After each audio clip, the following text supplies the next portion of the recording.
your inner work begins. I'm Taylor Elise Morrison, creator and author of Inner Workout, and you, as always, are our expert guest.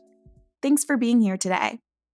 I'll introduce you to today's topic and guest momentarily, but first, let me remind you about the companion resource for this season, the Strong Friends Inner Workbook. This workbook expands on the 3 strong friend archetypes we introduced at the beginning of the season: the intellectual strong friend, the caregiving strong friend, and the picture-perfect strong friend. It has over 40 reflection questions to help you explore your strong friend tendencies, focus your inner work, and identify the relational support that you need. You get all of this for just $4.99. You can find it at the link in the show notes or by going to bit.ly/strongfriends. That's bit.ly/strongfriends. That's friends plural.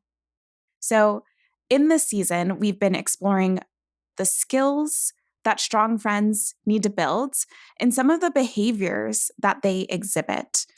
Today's a conversation about the behavior of emotional labor, and I couldn't have dreamed of a better guest than Rose Hackman. Rose is a British author and journalist based in Detroit. For the last decade, her work on gender, race, policing, labor, housing, and the environment, published in The Guardian, has brought international attention to overlooked American policy issues, historically entrenched injustices, and complicated social mores. Rose's first book, Emotional Labor, came out in March 2023, and I cannot wait for you to hear us dive into this topic further. So let's get into it, shall we? Rose, thank you so much for being on the show today. As you know, and as listeners know by now, this whole season, we are exploring the concept of the strong friend. So before we dive into today's topic, I'm just curious to hear from you. Do you consider yourself to be a strong friend or a recovering strong friend? And if so, what's that journey looked like for you? I definitely think I am a strong friend. I'm in my late 30s. I'm in 36 now. So strong friendships became really important to me during my 20s. I was living in New York at the time. I'm not from America. I was also newly divorced, and I found that friendships were really the center of my world. And I put so much into my friendships for quite a few years, and I feel like I still do, but there was definitely a moment in my 30s where I did have to reevaluate. I realized that in my 20s, when so many of us had, for example, limited budgets, showing up as a strong, good friend meant hosting a lot of dinner parties because that's what we could afford in terms of socializing.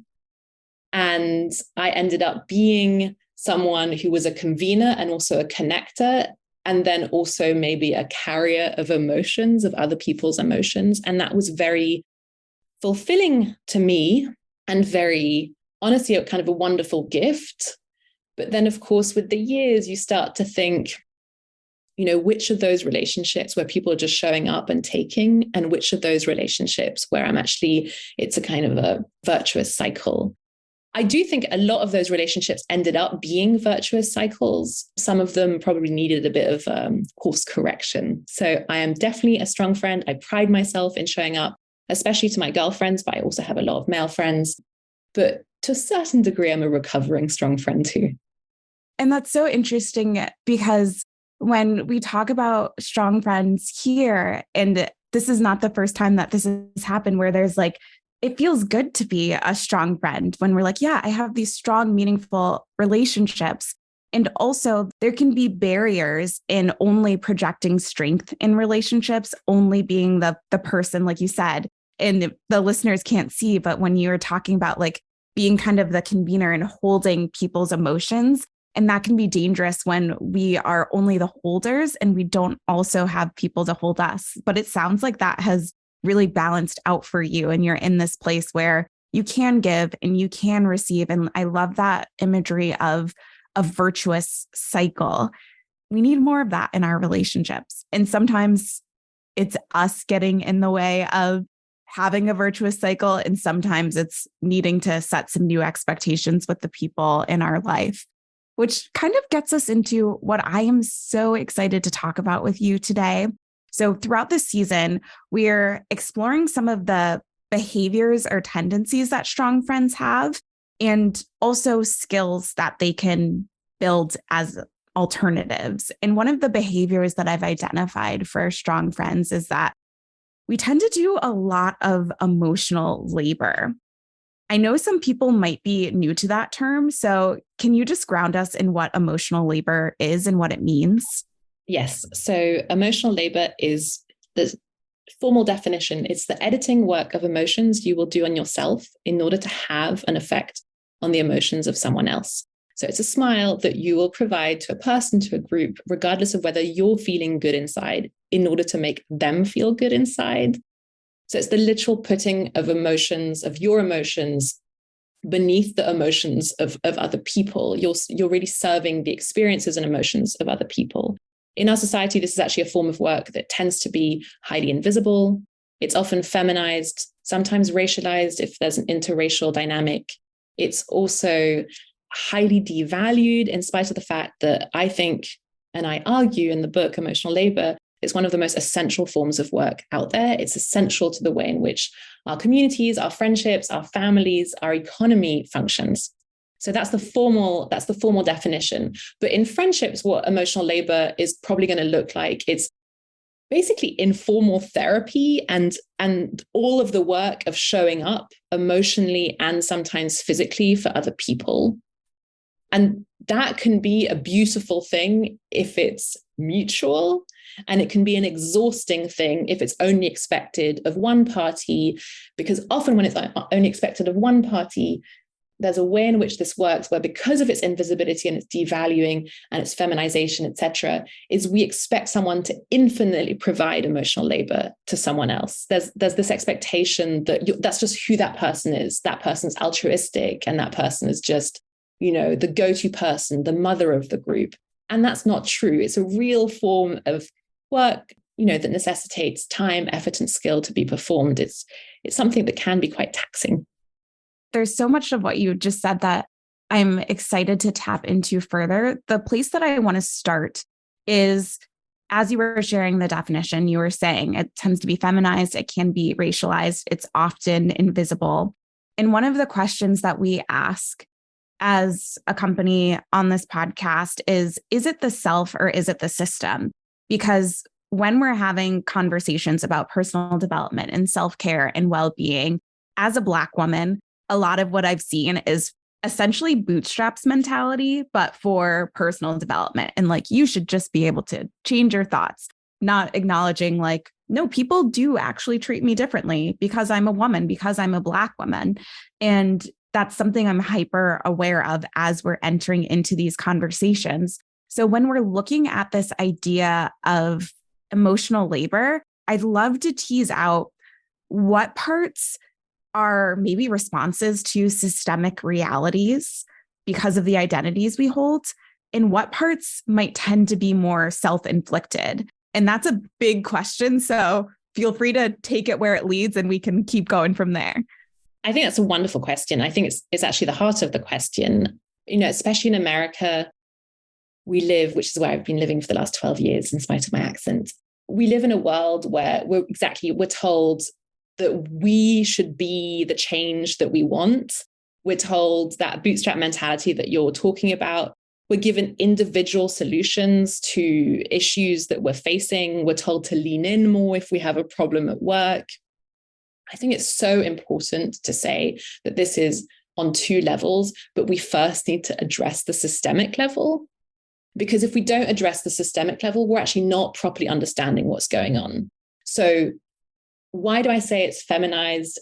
It's because if you're, let's say, in a friendship with a man, there is going to be all sorts of expectations that you're going to just be the emotional one, the one you're just more giving, you're more nurturing. This is part of nature. If you are Black and a woman in a situation like that, it's going to be tenfold because of the history of this country, of who's expected to take care of children and people generally in these very coercive situations that in theory, enslavement has ended, but a lot of the mentalities of the dynamics between people has not ended. We're still offloading specific forms of labor onto specific groups. And I think it's so important to understand that, because then if you're in a dynamic, whatever your identity is, you can start to think, either why is it that I'm expected to do this, or why is it that I'm expecting this other person to do this? Am I actually imposing my view of the world and my blind spots onto someone else who's then having to carry it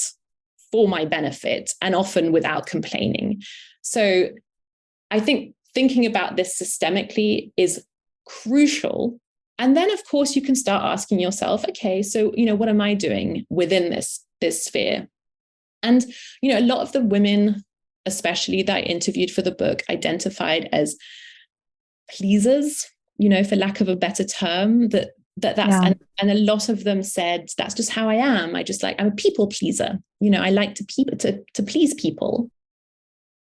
The truth is, there is so much policing that happens within families, within communities, especially when it comes to girls, that they are expected to show up in a very specific way for others that is not happening for boys. In fact, boys are cut off from their emotional selves, which is part of why we have this massively unequal distribution of emotional labor.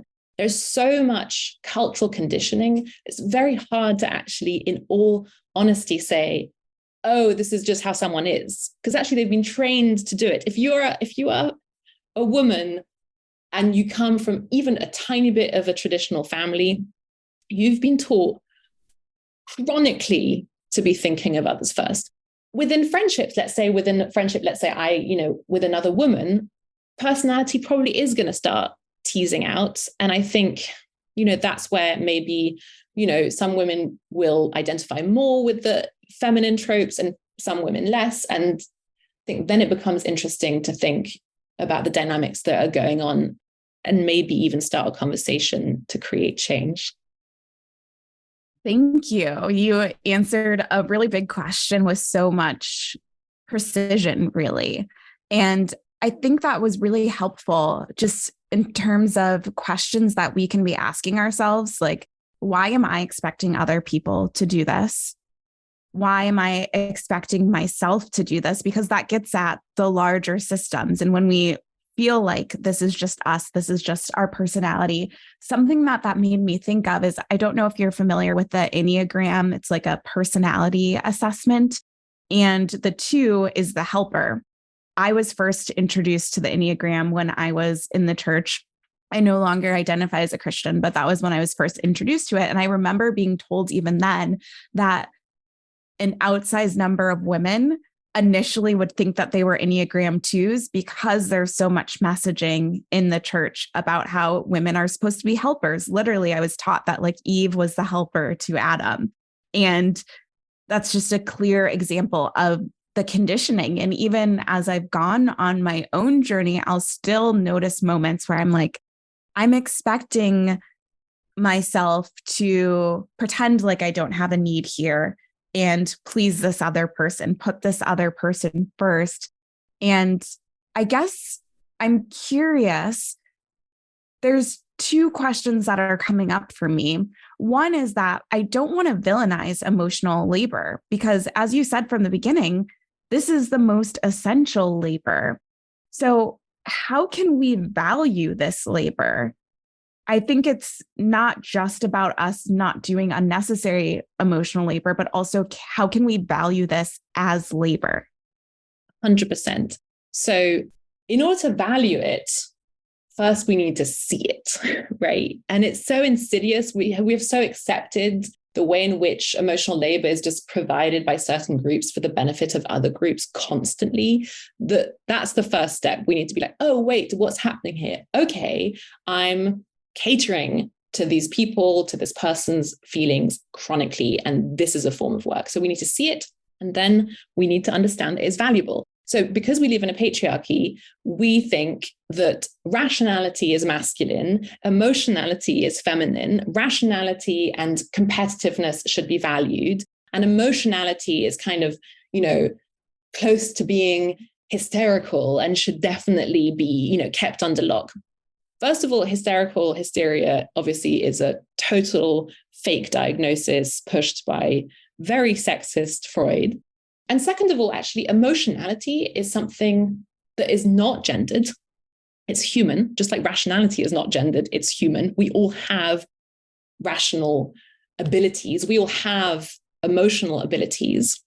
Empathy and action, as studied in neuroscience, very clearly shows that being able to perform empathy is not about inherent ability, it's about motivation. Because of gendered stereotypes, we motivate women into performing empathy. But given the right incentives, there's this hilarious study that incentivizes participants with basically money. So participants in the study are told, if you're able to be empathically accurate, you'll be rewarded with $1 and then very accurate $2. Men and women perform extremely well to the same degree in those kinds of studies. So we know that emotionality is absolutely not divided between sexes. And I think that understanding that and no longer separating out the idea of emotional thought versus intellectual thought is how we start to understand the real value of effectively what we're talking about here is emotional literacy. We're talking about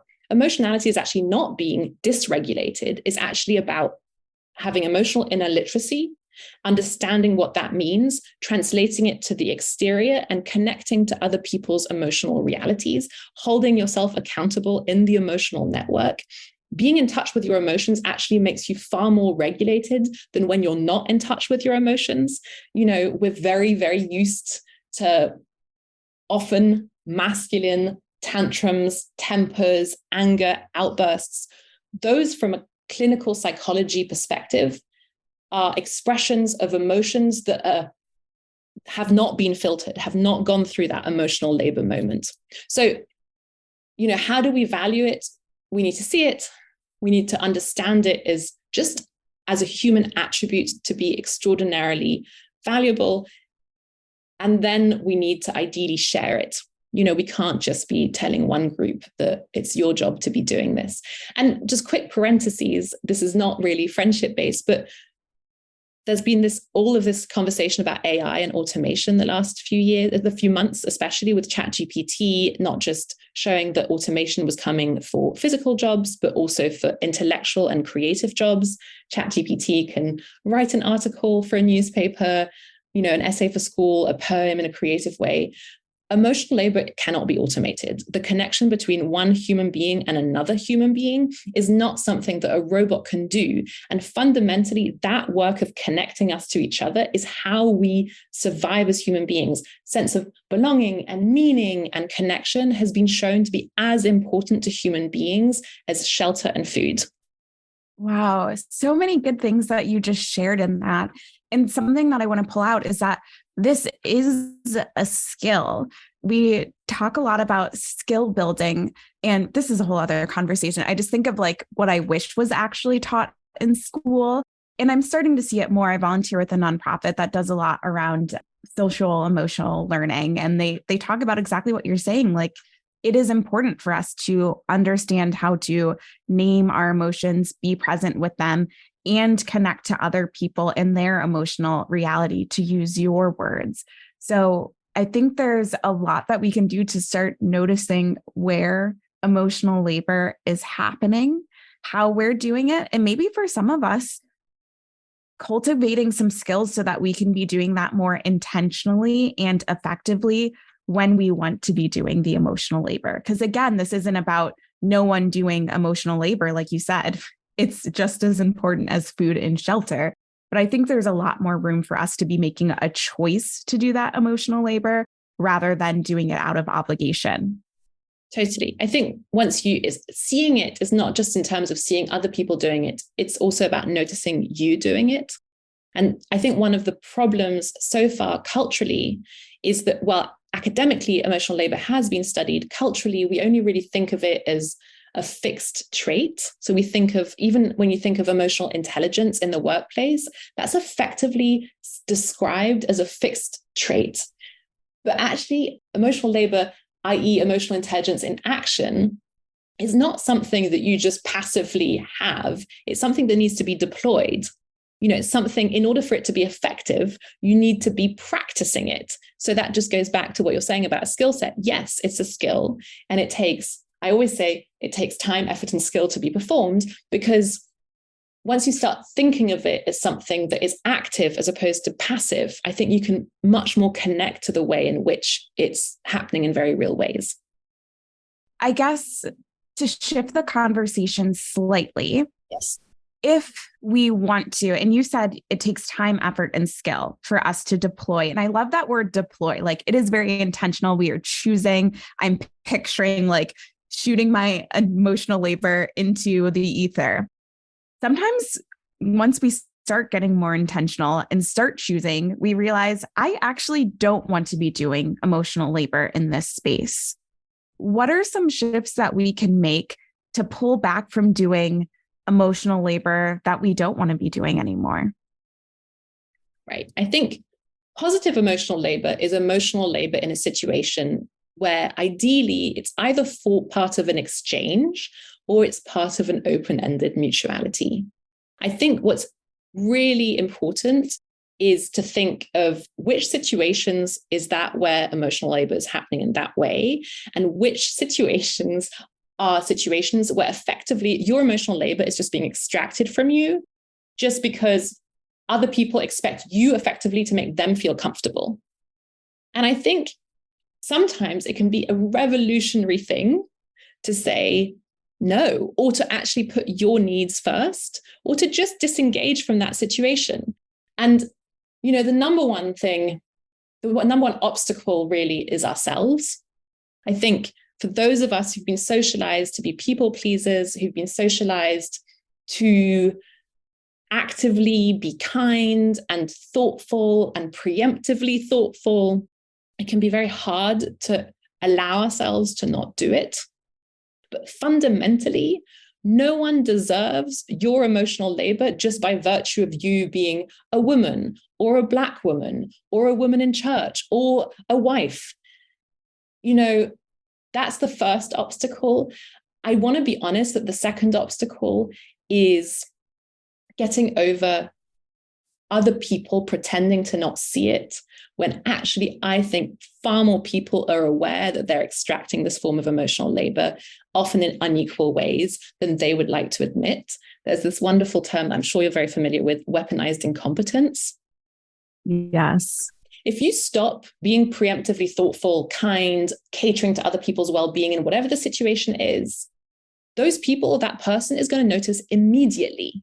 And when they notice immediately, to me, that's not just, it might be an awakening moment, or it also might show you that that person was aware of the dynamic going on all along. And I think that's where we need to have better conversations and honest conversations that aren't completely naive. And I know this is about friendship, but in relationships, if you think about intimacy and the pleasure inequality gap between men and women, that is so drastically galling that effectively, when we look at intimacy, men primarily expect the experience to be about them, and women primarily expect and are trained to make the experience about men in heterosexual dynamics.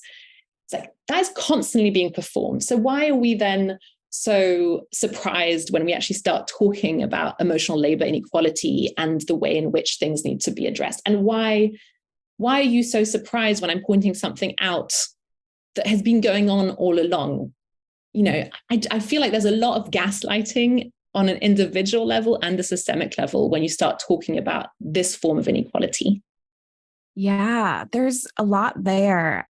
In another interview that I did for this season, we were talking about vulnerability, and we were talking about the way that Brene Brown talks about vulnerability, which in many ways is amazing. And she's also received some criticism, some feedback that that can be harder the more marginalized identities that you hold, because when people do try and be vulnerable and share their experience, the response, if I'm sharing it with someone who is a white woman, someone who's a white man, it can be defensiveness right away. Or like you said, the incompetence or just the pretending that they don't see it. And there's all of these dynamics that are at play. And so when you were saying like sometimes the choice is to disengage with the situation, it really seems like to move through unequal dynamics in terms of emotional labor, it requires a conversation. And if the other person is not willing to enter into that conversation in good faith, that may be a situation where you have to disengage.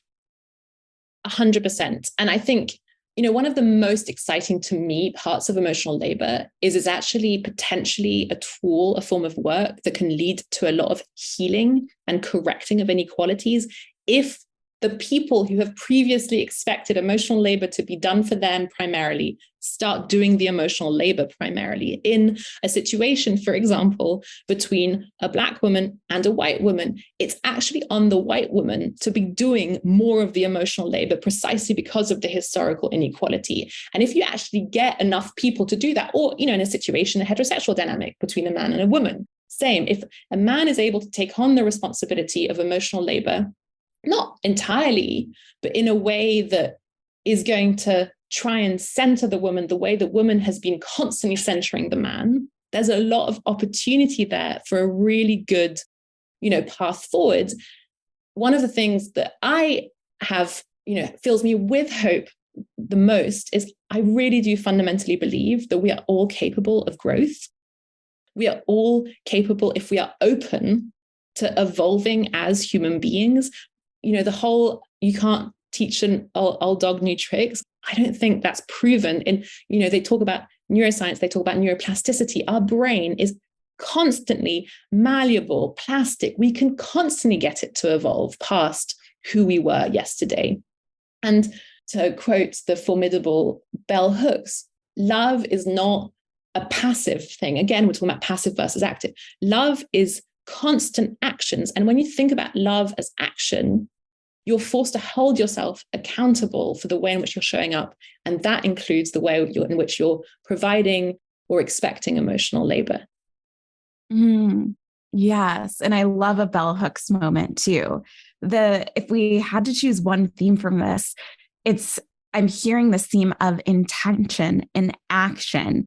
And I loved that word that you used, deployment, like emotional labor. And that is a big paradigm shift for me. And I love when that happens for me mid episode, that emotional labor can be this tool for healing, for equity, if we're deploying it in the way, and if the people who have not been deploying it previously are willing to take more responsibility in deploying it. And that gives me a lot of hope too. And I've seen that in some of the relationships in my life. Like I see that with my husband, the way that he knows what the traditional dynamic has been, but he's willing to co-create a different way of being in our relationship. And that's why we've been together for as long as we've been together. Yeah, that's wonderful. And, to bring it back to the episode, I think I've been thinking a lot actually in recent months. Funny enough, I'm in a relationship with a man. It's been 4 years. We're getting married in the fall. And for years, I thought that my friendships were the most important relationships. And that was my kind of radical stance almost, that I had these incredibly nourishing relationships. And what I've realized in these last few years, as I've been in a really positive, straight dynamic with a man who is just like your husband, willing to be self-reflective and do work and fundamentally wants to show up to the relationship in a strong way, in the same way that I do, is that something that those of us maybe who have friendships that are very important don't necessarily engage with is accountability in friendships too. Now that I have almost like a mutually reinforcing, loving, positive romantic relationship, I've realized that the scrutiny that I brought my romantic relationships actually ended up being not the same scrutiny I would bring my friendships. It was almost, there was a holiness to my friendships because they did sustain me for so many years as I went through a lot of changes and, moved cities, moved countries. I realized that there's a way in which I had not, I developed the tools for romantic conversations that could move through conflict, and emotional labor, but I hadn't actually necessarily developed the tools in my friendships. And that's what I have been trying to work on more recently. And obviously, a lot of my friendships don't need that, but some of my friendships do. And I think that's where emotional labor is also, if both parties can show up positively, that's also how you can move through conflict. And you can then grow in a way that you're able to shift and better the way in which you're showing up for the other person and vice versa. And I think moving through conflict is such an important thing. And I think, again, as women, we're not trained to move through conflict. We're trained to avoid conflict. That's part of the people pleasing. That's part of the, buffering of the system's pain, is we're just there to kind of make everyone feel better, as opposed to understand that sometimes there are tense things that need to be addressed. And that's fine, And I think emotional labor in this sense is also a tool for, in a much more formal way, I guess, reparation and restoration and change. That is lovely. And I guess I'm curious to hear from you. You spent quite a bit of time researching and thinking and talking about emotional labor. What is the biggest shift that you've seen in your life in relationships through doing all of this work? Wow, I didn't expect that. So I thought it was going to be, what is the biggest shift in your way of thinking about this? So you're thinking about in terms of my own personal relationships. Yeah. This is going to be about my romantic relationship, not my friendships. That's fine. Yeah. I got the book deal and I was dating a guy for a year. And I started writing the book. And I remember we broke up. This was a person who posed as terribly progressive and feminist. And, when I started dating him, he had co-created with another guy a feminist book club where it was all men who only read women's books written by women, majority women of color. And it just seemed like, here's a guy who's really putting in the work, And then in practice, this was definitely not what this person was like. This person, I actually think, was probably, one of the most hating of women people I've ever really come close to. And I exited that relationship. And I do remember thinking, how ironic is it that I have been expected, I've shown up in my adulthood and the relationships I've had romantically with men, I've been expected to show up and provide support and emotional labor as they go through whatever their big moment is. And how ironic is it that now I'm starting to write my first book, and it's an incredibly hard project because I think it requires a lot of depth and nuance and concentration and hundreds of interviews and all that. And how ironic is it that I have no partner supporting me, because in fact the partner that I've just broken up with was incredibly selfish and unwilling to even contend with the idea of an equal partnership. And I kind of, I was a bit cynical. And I like to say, God said, hold my beer, or whatever you believe in, the universe. I love that. Hold my beer. And a year later, I met someone who is just someone who radically believes that not just men and women are equal, but that everyone's individual state is equal to his individual state, that there is no hierarchy of experience, there is no hierarchy of what you deserve to go through versus what someone else deserves to go through. He's also been an extraordinarily supportive partner, but not, again, in a hierarchy way, because this is someone who's like a very impressive person. And that was a beautiful gift from the universe in terms of emotional labor. And it made sure that even as I think it's easy to be cynical when it comes to emotional labor and the current way in which we offload it onto women and minorities, I think a reminder that this doesn't inherently have to be is so important, because as I said at the beginning, emotional labor, emotionality, empathy, these are all inherently human. And I think it's important to still have hope and to understand that we can all do it for each other and a better world is possible. Thank you for being willing to share that, Rose. And I love fractals and the idea of fractals. If you've read Adrienne Mary Brown. Yeah. No? yes, I was like, what is it? Pleasure activism. And when she talks about how small is all. And it seems like this relationship that you're co-creating is a fractal of what is possible in the world, what's possible in other heterosexual relationships, what's possible in friendships and partnerships. And when we're talking, going back to that question I asked earlier about the self or the system, at least for me, it's easy to get really discouraged and to be like, well, the systems are like this. The systems are so much bigger than me. How can there possibly be change?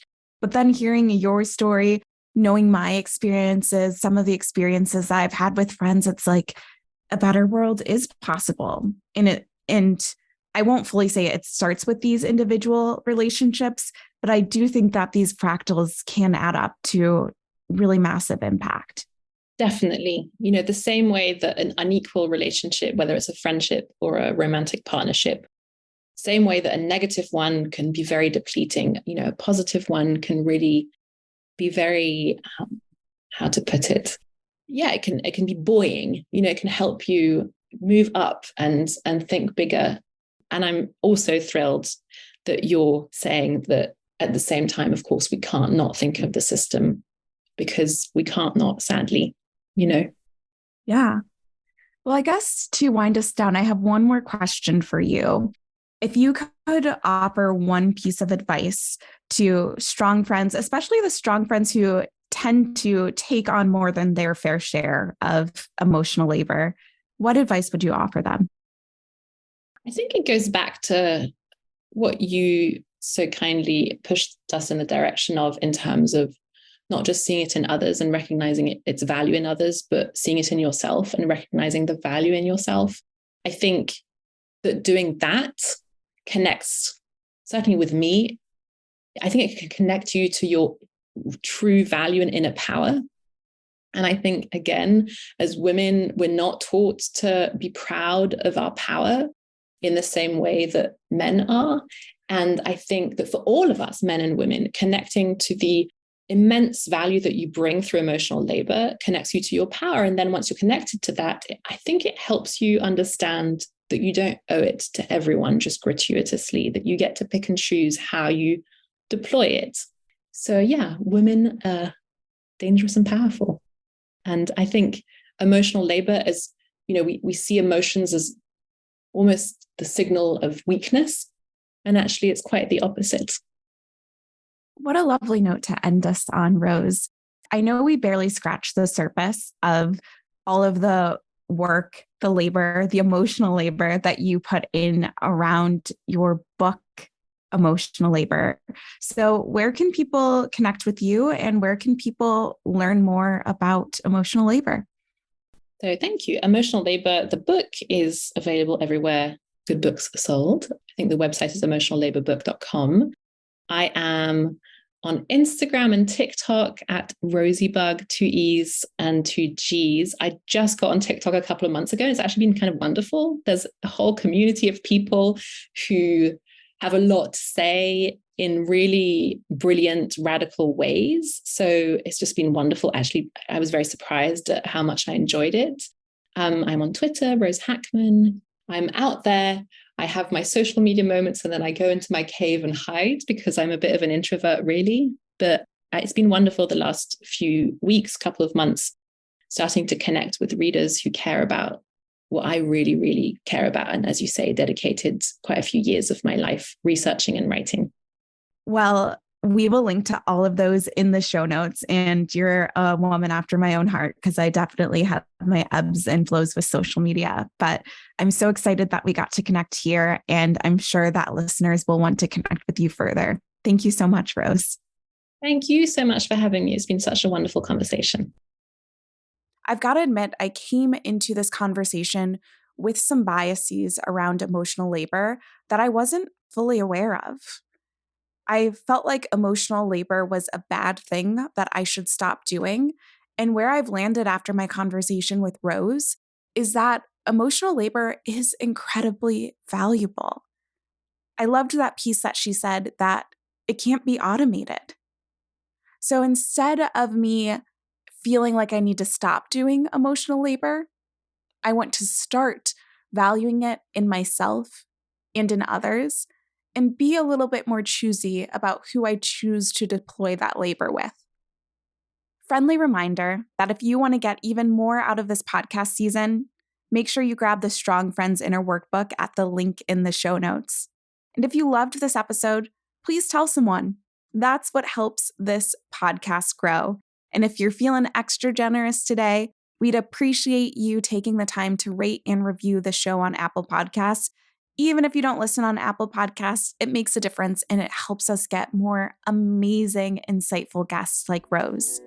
Thank you so much for listening, and thank you, as always, for your expertise. Take care.